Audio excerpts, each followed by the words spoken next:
안녕하세요. 저는 하남에 위치한 존스독 애견 훈련소를 운영하고 있는 훈련사 엉클 존이라고 합니다.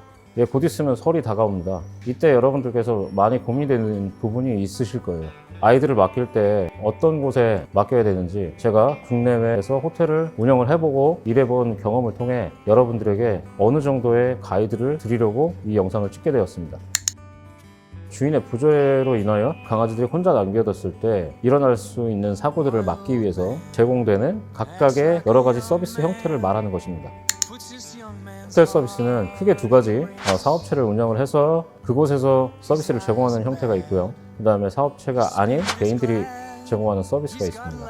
그 중에 첫 번째 사업체를 운영하는 경우의 서비스는 전문적인 애견 호텔이 있고요. 그다음에 애견 카페에서 호텔 서비스를 제공하는 곳이 있습니다. 두 번째, 개인이 제공하는 서비스에는 홈시팅이라는 서비스가 있고 펫시팅이라는 서비스가 있습니다. 그렇게 네 가지 형태의 호텔 케어 서비스가 존재하고요. 그 각각의 호텔 서비스에 대한 장단점을 위주로 말씀을 드릴게요. 전문 호텔은 보통 여러분들이 생각하는 그런 호텔의 이미지와 가장 흡사할 겁니다. 각각의 방이 있고 그 안에서 배들을 다루는 그런 시스템이에요. 보통 경험이 많으시고 전문가들이 운영하시는 경우가 많아요.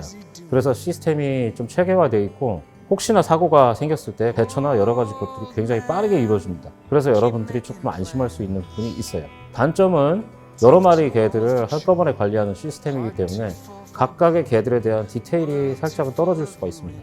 하지만 그 일하는 직원의 수에 따라서 그런 단점이 개선될 수 있는 어떤 여지가 있을 수가 있다는 얘기죠. 두 번째로 애견 카페에서 제공하는 호텔 서비스가 있습니다. 서비스 자체는 전문 호텔에서 제공하는 것과 비슷해요. 하지만 단점이 있습니다. 보통 강아지들을 풀어줄 때 전문 호텔은 풀어주는 공간이 따로 독립적으로 존재하는 데 비해서 애견 카페에 풀어주는 공간을 공유해야 되기 때문에 호텔에 묵은 아이들 말고도 다른 분들이 데리고 오는 애들이랑 섞여 있는 경우가 굉장히 많아요.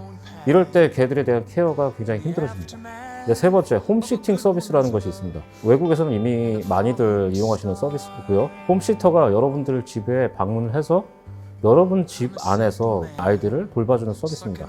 홈시팅 서비스의 장점은 혹시나 예민한 아이들을 데리고 있는 경우 다른 서비스를 하기에는 굉장히 부담이 있으실 거예요. 아이들이 적응하는 문제도 그렇고.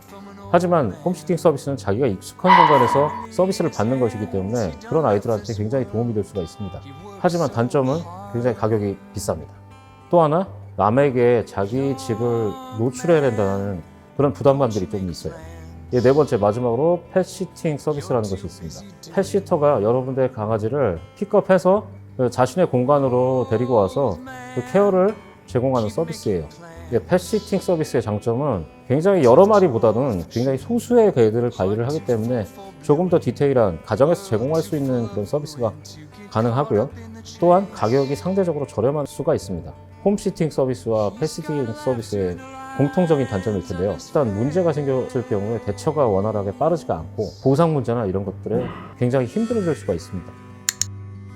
요새 모든 사업체가 마케팅을 굉장히 잘하고 인테리어도 화려하게 해놓습니다. 여러분들은 그런 것에 대해서 판단을 하고 가시는 경우가 많아요. 하지만 호텔을 고르실 때 자기의 소중한 아이를 맡기는 곳이기 때문에 필히 한 번 정도는 방문을 하셔서 그 사람들이 어떤 시스템으로 운영을 하고 어떤 마인드를 가지고 운영을 하는지 직접적으로 부딪혀보고 느끼셔야 그게 가장 올바르게 선택할 수 있는 길이라고 생각합니다. 첫 번째는 강아지들이 어떤 곳에서 생활을 하는지 그 공간을 한번 보실 필요가 있고요. 두 번째는 그 공간이 얼마나 청결하게 잘 유지가 되고 있는지, 냉난방은 잘 되고 있는지 이 점을 체크를 하셔야 되는 부분이 있고요. 또 하나, 그런 공간에 들어가려고 했을 때 들여보내주지 않는 곳은 피하시는 게 좋을 것 같아요. 그것 외에 혹시나 사고나 문제가 생겼을 때 그거에 대해서 어떻게 대처할 수 있는지, 또한 그런 시스템을 가지고 있는지, 그것들이 잘 정리가 되어 있는 계약서를 가지고 있는지 이 부분을 명확하게 살펴보셔야 될 것 같고요. 지금까지 말씀드린 그 유의점에 대해서 여러분들이 충분히 참고를 하셔서 호텔을 선택하시는데 도움이 되셨으면 합니다. 신문에나 여러 가지 잡지나 여러 가지 매체에서 보는 사고들이 있는데 이거는 여러분들 모든 호텔이 다 그렇지 않습니다. 정말 0.0001%도 안 되는 부분이에요. 모든 개들은 호텔 서비스 잘 받고 돌아가는 경우가 훨씬 그것보다 많습니다.